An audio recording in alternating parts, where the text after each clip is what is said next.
Hello my dear students, मैं ज्योति बंसल आपका अपने यूट्यूब चैनल GHK अड्डा 92 पर फिर से एक नई वीडियो के साथ स्वागत करती हूँ। जो स्टूडेंट आज पहली बार मेरी क्लास देख रहा है वो पुराने वीडियो भी ज़रूर देखें। अभी तक हमने 3-4 टॉपिक जो हैं वो क्वेश्चंस के माध्यम से कवर किए हैं ताकि आप सबकी भी वो टॉपिक की जो है वो प्रैक्टिस हो जाए। आइए हम अपना जो टॉपिक चल रहा था उसको कंटिन्यू करते हैं। उसके जो आगे के क्वेश्चंस हैं उनको करते हैं और वीडियो को ज़्यादा से ज़्यादा शेयर करें ताकि हर एक स्टूडेंट को फ़ायदा मिल सके। आइए हम अपना देखते हैं कौन सा टॉपिक चल रहा था, सिलाई मशीन एवं सिलाई कला। आइए हम इसका नेक्स्ट क्वेश्चन देखते हैं। देखिए, सीधी, आड़ी, खड़ी और तिरछी रेखाओं वाले, क्या सीधी, आड़ी, खड़ी और तिरछी रेखाओं वाले नमूने रेखाओं की विभिन्न दिशाओं में बनाकर तैयार किए जाते हैं जो कहलाते हैं। सिंपल भाषा में बोलें तो ये क्वेश्चन कह रहा है कि जो नमूने जो हैं वो रेखाओं के माध्यम से जो नमूने तैयार किए जाते हैं वो कौन से नमूने होते हैं। ठीक है, भूमिगत विन्यास, प्राकृतिक विन्यास, भोजपुरी विन्यास, मगही विन्यास। तो बताइए ये कौन से होते हैं। ये होते हैं भूमिगत विन्यास। अब ये बताइए कि नमूने जो वो होते हैं कितने प्रकार के होते हैं। नमूने जो होते हैं वो कितने प्रकार के होते हैं। चार प्रकार के नमूने जो होते हैं। कौन कौन से होते हैं। भूमिगत विन्यास को क्या कहते हैं, ज्यामितीय वाले जो होते हैं ना उनको बोलते हैं। ठीक है ना, ज्यामितीय नमूने, उन्हीं को क्या बोलते हैं, भूमिगत विन्यास वाले। सेकंड क्या होते हैं, प्राकृतिक विन्यास वाले होते हैं। ठीक है, थर्ड क्या होता है, थर्ड पे क्या आएगा बताओ, बताइए थर्ड पे क्या आएगा, अमूर्त और आधुनिक। ठीक है, और एक फोर्थ कौन सा होता है, मिश्रित। मिश्रित में क्या होंगे, ये दोनों जो है वो मिलके जिन रेखाओं का और जो प्राकृतिक जो जैसे पेड़ पौधों का, इन सब का जो यूज करके जो नमूने बनाए जाएंगे उनको क्या कहेंगे, मिश्रित प्रकार के कहेंगे।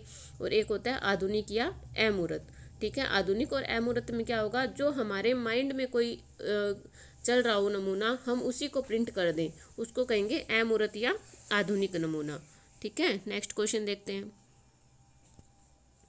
परिधान का रंग, रूप और आकार खिलता है उचित तथा अच्छे अनुपात से, उचित तथा अच्छी लय से, अच्छी अनुरूपता से या किसी से नहीं। तो बताइए किससे खिलता है।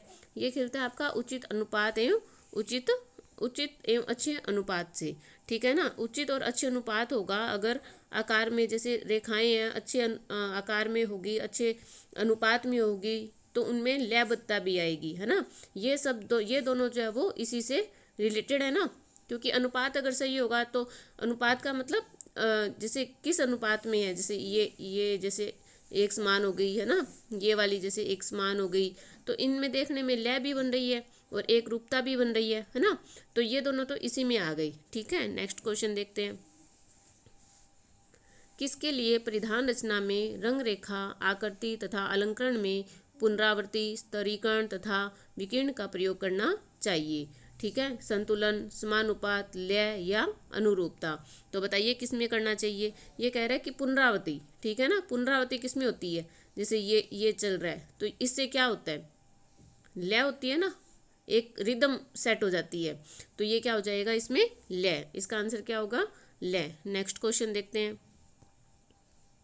किस स्केल में कोई भी व्यक्ति अपनी पोशाक या पहनावे के औचित्य का मूल्यांकन कर सकता है। किसका, अपने औचित्य का, अपनी पोशाक के औचित्य का मूल्यांकन जो है वो कर सकता है। संतुलन और लय, समानुपात, अनुरूपता या इन पर सभी।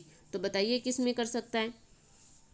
ये सारे क्या हैं, बताइए ये सारे क्या हैं, क्या चीज़ है ये है जो अपना डिजाइन होता है उसके सिद्धांत है ना। ठीक है, तो इन सभी पर जो है वो औचित्य का मूल्यांकन जो है वो एक व्यक्ति अपनी पोशाक या पहनावे में कर सकता है। अगर उसमें संतुलन और लय है तो भी वो पहनावा अच्छा होगा, समानुपात देखेगा वो, अनुरूपता देखेगा उसमें, है ना, और दबाव देखेगा और उसका आकर्षण केंद्र भी देखेगा, है ना। तो इन सभी पे क्या करता है, औचित्य का जो मूल्यांकन है वो व्यक्ति कर सकता है। ठीक है, नेक्स्ट देखते हैं। वृद्ध अवस्था, कौन सी अवस्था है, देखिए वृद्ध अवस्था। ठीक है ना, वृद्ध अवस्था व्यक्ति के लिए वस्त्र का चुनाव करते समय मुख्य बात का ध्यान रखना चाहिए। यानी कि कोई भी वृद्ध आदमी है उसका वस्त्र का चुनाव हमें करना है, तो हम किस बात का ध्यान रखेंगे, कपड़ों का मूल्य, आयु, रंग या वस्त्र का चुनाव। देखिए कपड़ों का मूल्य क्या मायने रखेगा? नहीं, ये थोड़ी ना कि वृद्ध आदमी को हम सस्ते कपड़े पहना देंगे और हम अपने मूल्यवान कपड़े पहनेंगे, ऐसा नहीं होता ना। तो ये नहीं होगा। आयु, आयु तो इसमें दे ही दी इन्होंने कि वृद्धावस्था है, तो आयु का क्या है, कुछ मैटर नहीं करेगा। वस्त्र का चुनाव, तो वस्त्र का चुनाव तो अपने को करना है, तो इसमें क्या आ जाएगा, रंग। क्यों? क्योंकि जो वृद्ध अवस्था में जो है, क्या आप चटक रंग पहना सकते हो किसी को? अगर कोई बूढ़ा आदमी आपको चटक रंग में मिल जाए तो आप क्या कहोगे, है ना? एक बार आप सोचना कि आप क्या वर्ड यूज करते हो फिर उस चीज़ के लिए ना। तो ठीक है, तो इसमें हम क्या रखेंगे, रंग की जो है वो मुख्य बात जो है, रंग उसका ध्यान में रखेंगे। वृद्ध आदमी जो है वो हमेशा शालीनता के साथ रहना पसंद करता है, सादगी के साथ रहना पसंद करता है, तो उसके जो वस्त्र होंगे वो ज़्यादा भड़कीले चड़कीले नहीं होंगे, एक सादगीपूर्ण होंगे। नॉर्मल जो कलर होते हैं, जो फेड कलर होते हैं, वही वो अपने दिनचर्या में जो है अपनाता है। ठीक है, तो हम किसका ध्यान रखेंगे, रंगों का विशेष ध्यान रखेंगे। नेक्स्ट क्वेश्चन देखते हैं। कपड़ों की खरीदारी के लिए दिन का कौन सा समय उपयुक्त होता है? ठीक है, कपड़ों की खरीदारी करनी है आपको, तो आप कौन से समय में खरीदारी करना पसंद करोगे? प्रातः, शाम, दोपहर बाद या रात्रि? प्रातः, शाम, दोपहर बाद या रात्रि, बताइए कब करोगे? सुबह सुबह जा सकते हो क्या मार्केट? नहीं निकल सकते। क्यों? क्योंकि घर के काम बहुत होते हैं। शाम को, मतलब शाम का मतलब होता है कि दिन ढलने के बाद, तो रात्रि का टाइम हो गया बहुत ज़्यादा रात। ठीक है ना, इन दोनों में डिफरेंस पता चल गया। शाम का मतलब हो गया कि सूरज ढलने के बाद का जो समय होता है।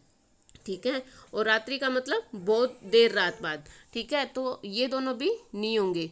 ठीक है, सबसे उपयुक्त समय होता है दोपहर बाद का। इस टाइम हम थोड़ा बहुत टाइम अपने लिए निकाल सकते हैं, तो हम उस टाइम कपड़ों की खरीदारी करने के लिए जा सकते हैं। नेक्स्ट क्वेश्चन देखते हैं।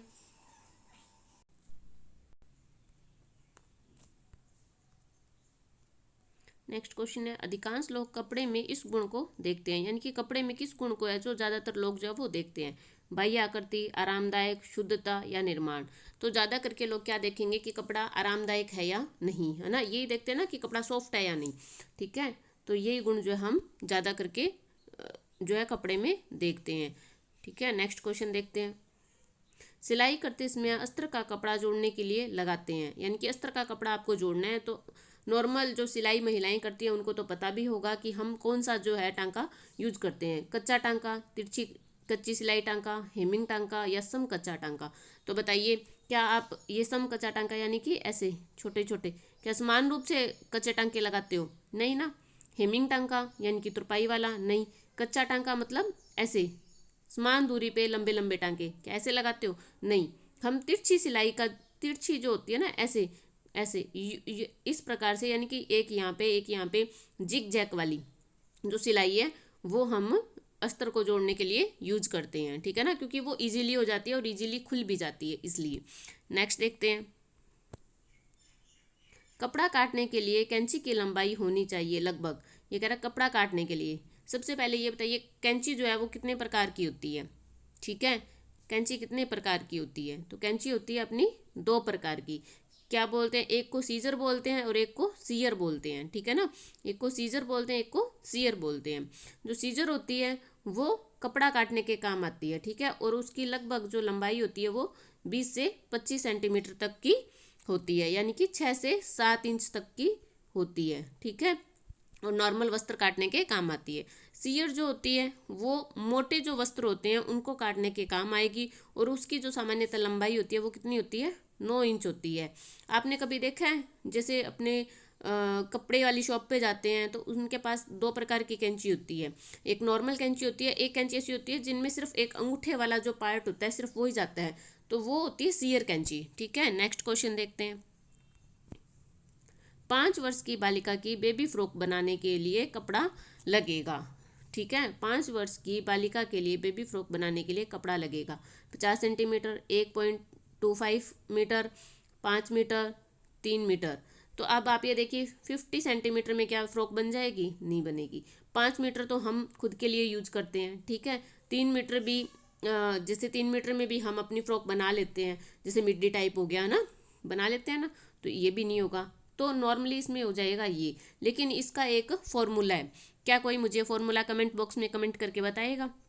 ठीक है, मैं भी एक बार बता देती हूँ आपको कि इसका फॉर्मूला जो होता है साधारण फ्रॉक का वो होता है लंबाई इंटू 2 + 6।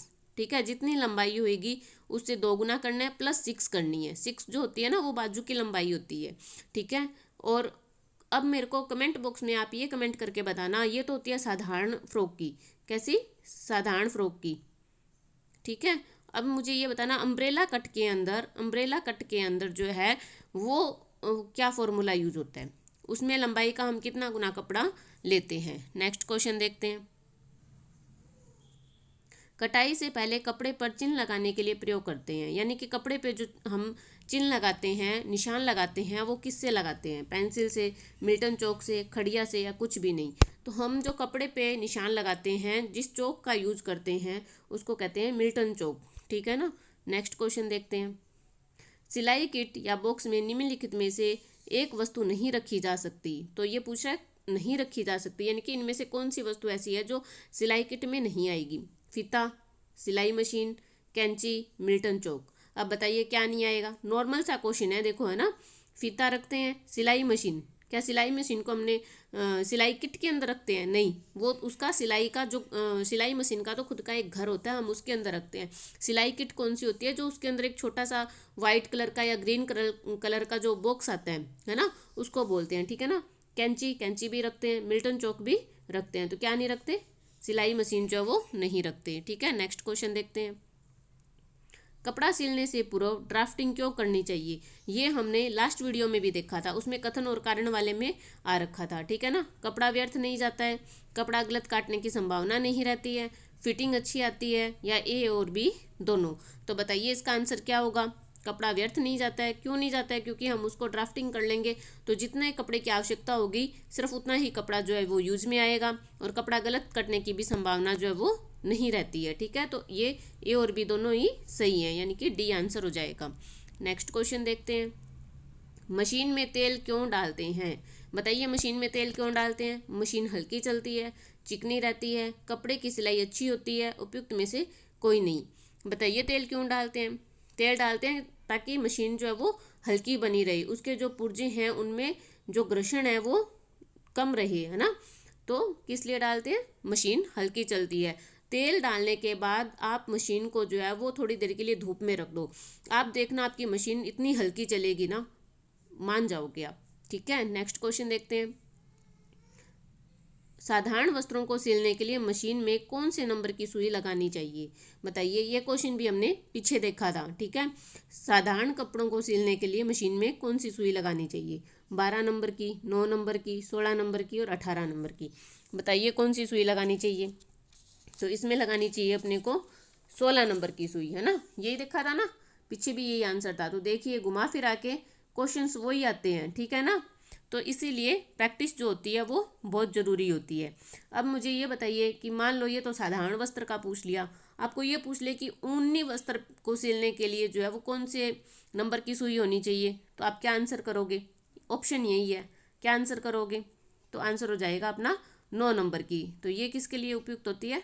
9 नंबर की सुई जो है वो ऊनी वस्त्र के लिए। ठीक है, और 18 नंबर की सुई होती है मोटे जो वस्त्र होते हैं ना, मोटे वस्त्र, उनके लिए उपयुक्त रहती है। और 12 नंबर की सुई ये रेशमी वस्त्र जो होते हैं, या आप बोल सकते हो जो पतले कपड़े होते हैं, कैसे, पतले जो कपड़े होते हैं ना, उनके लिए 12 नंबर की सुई। और साधारण वस्त्रों के लिए 16 नंबर की। ये हर घर में जो मशीन है, सिलाई मशीन है, उसके अंदर हम 16 नंबर की जो सुई है वो नॉर्मली यूज करते हैं। ठीक है, तो नेक्स्ट क्वेश्चन देखते हैं। धन्यवाद। आज के लिए इतने ही क्वेश्चन। आशा करती हूँ कि आपको वीडियो पसंद आ रही होगी, और आशा ये भी करती हूँ कि आपको इन वीडियो की सहायता से आपके आने वाले नेट के एग्ज़ाम में, पीएचडी एंट्रेंस के एग्ज़ाम में काफ़ी हेल्प मिलेगी। Thank you. नेक्स्ट